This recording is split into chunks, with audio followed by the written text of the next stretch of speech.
It begins with a girl at high school named Olive Pendergast talking about the rumors of her promiscuity being exaggerated. She says before that guys didn't know she existed, but that changed drastically when she started lying. She goes online to tell her truth about the totally false account of how she lost her virginity to a community college guy. She talks to her favorite teacher named Mr. Griffith. She then lies to her friend Rye that she can't go camping with her family that weekend since she has a date with her brother's friend named George. But she spends her weekend casually doing chill things at home. After the weekend, Rye asks Olive how was her date. She says he was a gentleman, but she won't be seeing him again. Rye asks her if she lost her virginity. Olive says no, but Rye forces Olive to give her all the details. Rye pulls her into the bathroom. Olive lies and tells her she did it. But just as Olive's giving her the details, Marion Bryant walks out of a bathroom stall and stares at them nastily. Olive says that her rumor spread really fast. Marion tells her that she needs to be careful about what she says in the bathroom. Olive tells her that she was lying back then, but Marion does not believe her. Olive says then she was the talk of the school for the second time. The first time was in the 8th grade when she wanted a kiss from her crush, named Todd, when they were together for 7 minutes of heaven. But he asked her if she could lie that they kissed, even though they didn't. She agrees and he thanks her. After the rumor, she seemed to get more attention from guys. She asks her parents if they knew she was home that weekend and if they would testify for her. Her dad says he would surely support her. Her mom asks her why does she want them to testify for her. Olive says because of the rumors. Her mother asks her what rumors, but she says nothing. The next day, everyone is staring at her.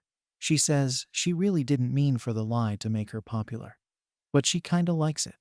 Mr. Griffith is talking about the book named The Scarlet Letter in class. The book is about a lady named Hector who had an affair with the minister and was made to wear a red A for adulterer. But then the town realizes that she was harshly judged and she's really a good person and she dies a saint. Mr. Griffith then says that Hector was living in a totally different time where the worst crime a woman could commit was adultery. Nina says that Hector was a skank. Mr. Griffith asks her if she doesn't think she was a victim at all. She says no, as she brought it on herself. Then she turns to Olive and tells her to put an A on her wardrobe and calls her a tramp. Olive calls her a twat who needs to get a wardrobe. Mr. Griffith sends Olive to the principal's office. There Olive meets eyes with a guy named Brandon as he gets out of the principal's office, holding his bleeding nose. Olive tells the principal that this was the first time she ever did something remotely misbehavioral, and she apologizes. The principal says that this will be the last bad word she says in this school and hands her detention after school for the next day. She has a quick conversation with Todd. Rye rushes to her and asks her if the rumors were true about her getting detention for calling Nina a twat. Olive tries to tell Rye the truth, but she doesn't believe her and leaves. She tells her parents that she got sent to the principal's office for using an inappropriate word at English class. Her father asks her if it's regarding the rumor that she spoke about earlier. She says yes. Next day, for detention, she cleans her school with Brandon. Olive asks him why he got detention because, judging from his bleeding nose, she thought he was being bullied. Brandon tells her that the principal is homophobic, so he called him a fascist and got detention. He asks her what's about her new look being so whorish. She says she's the new school slut. She tells him the truth, that it's all a lie and that she made it up. He's shocked and thinks that it's messed up cause she's perpetuating it. He says she's not even a real slut, but she just wants people to think she is. She tells him to learn something from her. He asks her if she means he should act straight so people will like him. She says maybe as some of their peers are just putting up an act like Marion.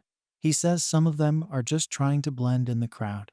Rye asks her about George, if she is in love with him. She says no, and that it was just a one-night stand. She then fakes a call from George. Brandon goes to Olive's house and asks her to be his girlfriend. She reminds him that he told her that he is gay. He says that he wants to pretend to be straight for people to like him. She tells him that he should just say that he had sex with someone. He says that he'll say he did it with her, but she says no. She tells him to make someone up like how she did, but he tells her about how he's tormented every day. It sucks. And he pleads for her help, saying he can't take another day of this. She agrees, saying it'll have to be a public event. They'll go together to Melody's party and do it there. The next day was Melody's party. She is the most popular and pretty girl, and who gets to have big parties at her place every week. Olive and Brandon enter together and Olive asks Melody if she has a free room. They go there and pretend to have sex. Their peers are on the door listening to them doing it. Then Olive tells Brandon to go out and gives him her panty as evidence. He thanks her and leaves. Olive gets looks as she walks out, and suddenly she runs into Todd, who asks her if he can get her a beer. Then she notices some guys behind her making fun of her, and she says she's leaving. Later she says she always thought pretending to lose her virginity would be more special. Her mother gets her a gift Brandon got her. Rye calls her asking if she did it with Brandon, and why she didn't tell her about it. Olive says Rye is trying to make this about herself. Rye tells her she's getting a reputation, and everyone's calling her a dirty skank. Olive asks her if she thinks she's a dirty skank. She agrees. Olive calls her a jealous virgin and cuts the call. She says if people think she's a dirty skank, she'll be the dirtiest skank they'd ever seen. And she buys and stitches some new clothes. The next day she wears the most promiscuous outfit to school as all the boys drool over her and can't stop staring at her. She purposely goes to Rye's boyfriend Anson and flirts with him a little, and Rye is furious and tells her their friendship is over. Marion talks to her friends and tells them that they need to stop Olive, and makes them promise they'll remain pure and chaste until marriage. Todd calls Olive and asks about the party. He says that they could have revisited Melody's bedroom where they first almost kissed. Olive is surprised he remembers. Later, another guy walks up to Olive whose name is Evan. Evan says Brandon told him the truth about what she did for him and asks her to do the same for him. She denies it at first and is repulsed when he says he'll pay her. But then she feels sorry for him and agrees, saying the rumor won't be that they had sex. He can just say that he felt her up there. She says she wants a $100 gift card. He's not happy with $100 just for that.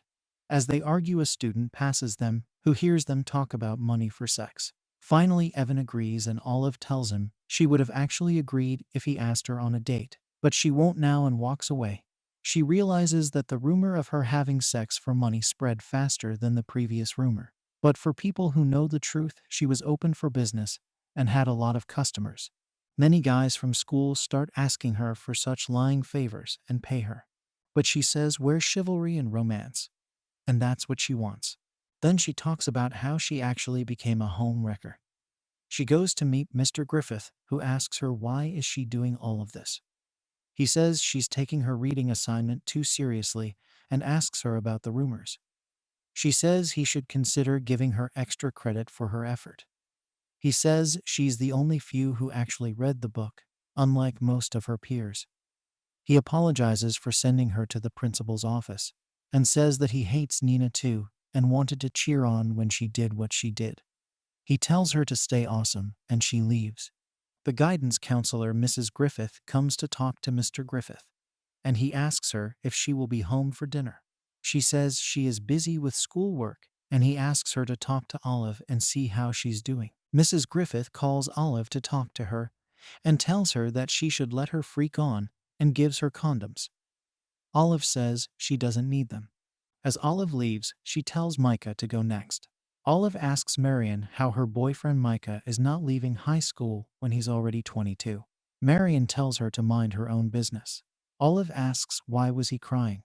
She says because his parents are getting a divorce, and Marion bursts out crying.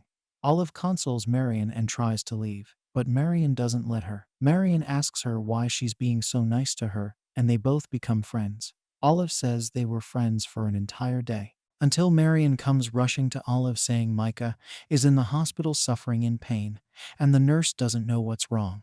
Micah gets diagnosed with chlamydia.